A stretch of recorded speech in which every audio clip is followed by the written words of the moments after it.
Mogul Motivation, educating and empowering entrepreneurs 1 week at a time, presented by True Stories Media. And I am your host, Antoine Twiz Taylor.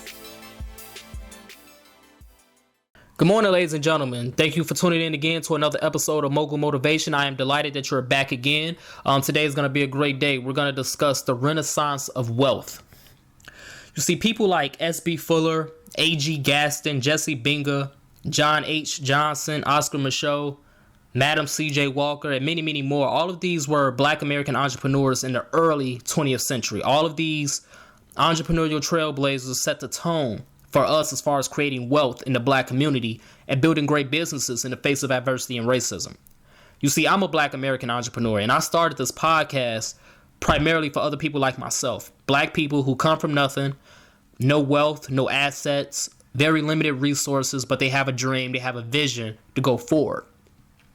And oftentimes it feels taboo to want to be rich and wealthy. You know, people say things like, oh, money isn't everything. Money doesn't buy you happiness.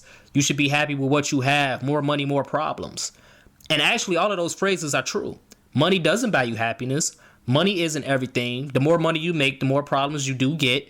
And you should be happy with what you have. But at the end of the day, we're in business to make money. We're in business to pay the bills. See, the difference is we're playing the money game on our terms. Entrepreneurs and dream chasers, we follow our passion and things that make us happy, which ultimately generates us money, opposed to working a job we hate for a great salary or starting a business we know nothing about for the sake of money. But we're living in an interesting time. We're living at a time where the current president has no political experience. The current Secretary of Education has no educational experience, but they have the job. We live in a time where the wealth gap between whites and minorities is greater than it's ever been in this country. In fact, I just read an article in the Chicago Tribune that the wealth gap here in Chicago, Illinois is the largest in America. That's a problem. White privilege is real, and white people benefit from affirmative action just as well as their children, grandchildren, and great-grandchildren. Because, see, they're always going to have a spot reserved for them at these Ivy League schools. They're always going to have a spot there, no matter if they meet all the criteria or not. They're going to have that spot because of their last name, okay? While our children, Black and Latino and all other minority children, we get blocked out even if we do meet the criteria at times. You see, their children will inherit $1 million and $1 billion businesses while our children inherit more poverty, more frustration. So how does the cycle end, ladies and gentlemen? How do we reverse this curse? It ends with us. We're living in an interesting time, like I said. We're living in a time where despite all of these things I just said, we can still build great businesses. Access and information is a lot more easier in 2017 as it was in 1917. We have to be the ones to change the tide. And it's a reason why we started our businesses.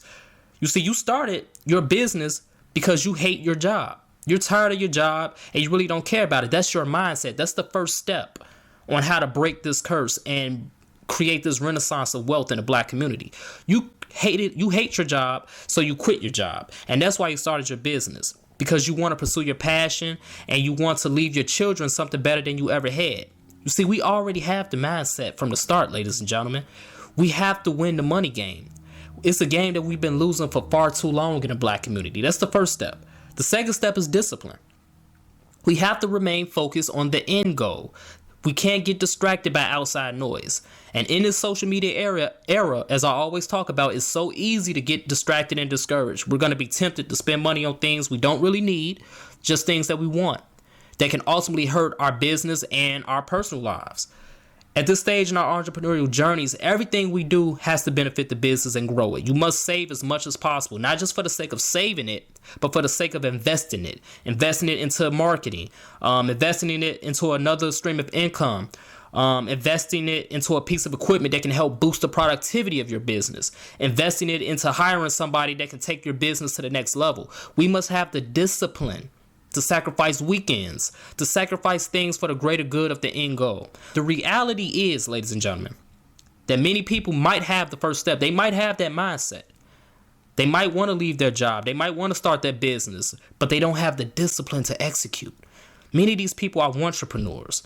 Many of these people, they just don't really want it as bad as they think they want it. You have to have discipline to hustle and grow your dreams and get what you want. It takes discipline to wake up every single morning at a certain time, to get dressed for a job you don't really care about, but you have to go in order to get paid. You need the same discipline for your business, because if you don't attack the day with the same energy for your business, it's not going to grow and you're not going to get paid, and ultimately you're not going to generate wealth. So that's the second step. The third step is perseverance. It's the third step and probably the most important step, ladies and gentlemen. We have to have the mindset. We may have the discipline, but how long can we endure this marathon? Remember, I said that the marathon is for life. It's until you die or until you quit. And we're all going to have urges to quit, but we must endure. We must persevere. We can't let the adversity in this country and this world stop us. If you want your dream job, then you keep applying for it. And if you don't get hired for it, you start your own business and you create it for yourself. No matter what your vision is sacred, and you have to keep producing over time. You must keep that mindset and that discipline for life. For life, ladies and gentlemen. And you got to keep at it. I know it gets hard, it gets draining, and time is passing, but you're doing something that most people can't do and most people won't do. You're reversing the curse of wealth in your family and the black community. No matter how much racism and sexism exists in this world, it can't stop us. Nothing can stop an entrepreneurial spirit. If John H. Johnson can trick the system into selling him a building on Michigan Avenue in Chicago, when racism was still very much blatant and in your face, there is nothing stopping us from buying property in 2017. We have to continue to stay focused and go after it non-stop. Persevere through the marathon. We must reverse the curse of wealth in our communities. As entrepreneurs, we're on the front line of this battle.